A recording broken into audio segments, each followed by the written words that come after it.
Saving money can be one of the hardest things that we do because even if we have like a solid savings plan in place, life does not always go the way we want it. But even though so many things can make it difficult for us to save money, sometimes, and I do put emphasis on sometime, we kind of have to point the finger at ourselves because we could be standing in our own way without even realizing it. So today we're going to break down some ways that you might unknowingly be sabotaging your savings.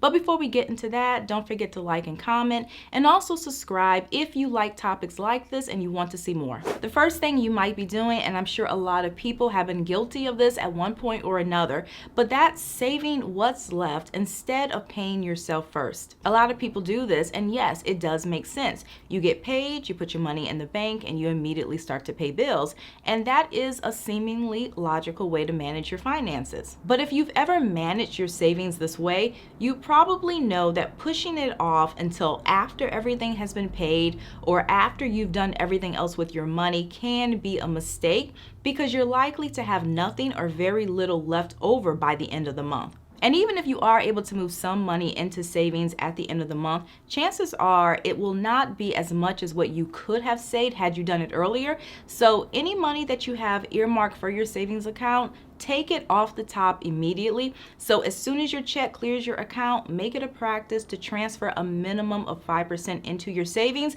And if that is too much, do what you can do, even if it's only $10. And that's before you pay anybody else, because your savings account should really be your first bill. You can also run into problems if you don't recognize your spending triggers. If you're unable to save because you have a spending problem, meaning you have enough money to put away, but you're not because you can't deny yourself, there is likely a reason for this, and getting your savings account to a good place will require serious self-reflection and getting to the root of the issue. Never underestimate spending triggers because these can be very, very powerful, and they are basically any emotion, place, thing, or even person that tempts you to spend money. And what's really crazy about our spending triggers is that they can be so subtle. So even if you tend to spend more in certain circumstances or when you encounter certain triggers, you might never really make the connection. And triggers are very different for everyone. For some people, it could be retail tactics or pressure. It might be boredom or even driving past your favorite restaurant.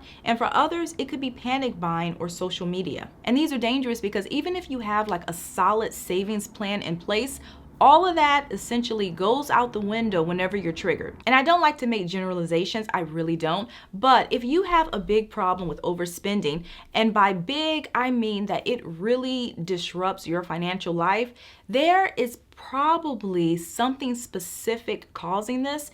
And to help you identify that, it might help to keep a spending journal. And with this, you'll basically write down everything you buy and then jot down how you felt before and after the purchase. You can also include who you were with when you made the purchase, whether it was a planned purchase, and you can also think about why you decided to make the purchase that day. And hopefully some of these questions can help reveal what's setting you off. You might also be forgetting about the little amounts. When people save money, sometimes I think there's a tendency to only focus on the big things. So some people, they might go as far as even driving a cheaper car, or they may stop their shopping sprees. But while it's good to watch how much you spend on high ticket items, because these can definitely sabotage your savings, you should also keep an eye on smaller amounts. Because while spending $2 here and $4 there might not seem like a lot, if you were to add up all of these small purchases over 30 days, you might be surprised by how much you actually spent. This happened to me several years ago, and this was back before I was paying myself first, where basically I had this plan where I was going to move a certain amount of money into my savings account at the end of the month. But when the end of the month came around, I had less than half of that amount available. And at the time, I couldn't immediately figure out why. And to add to that, I also was not reviewing my budget on a regular basis at this time, which was a big mistake.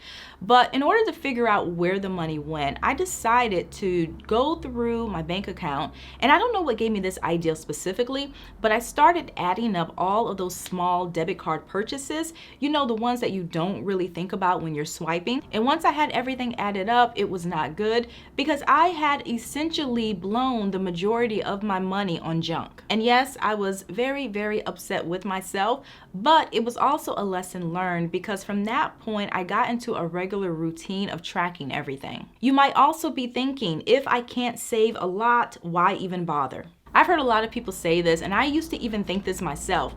But in all honesty, looking back, I think a lot of that for me was really just an excuse not to save money, because when I was younger, I wanted to do what I wanted to do with my cash, and putting it away was not a priority. And again, I can't speak for everyone. I'm just saying for me, I do feel that that was part of the issue. But if you honestly feel that saving money is pointless because you can't do a lot, it's so important to realize that when it comes to saving, it doesn't have to be all or nothing. A good amount to set aside is 5% to 10% of your income.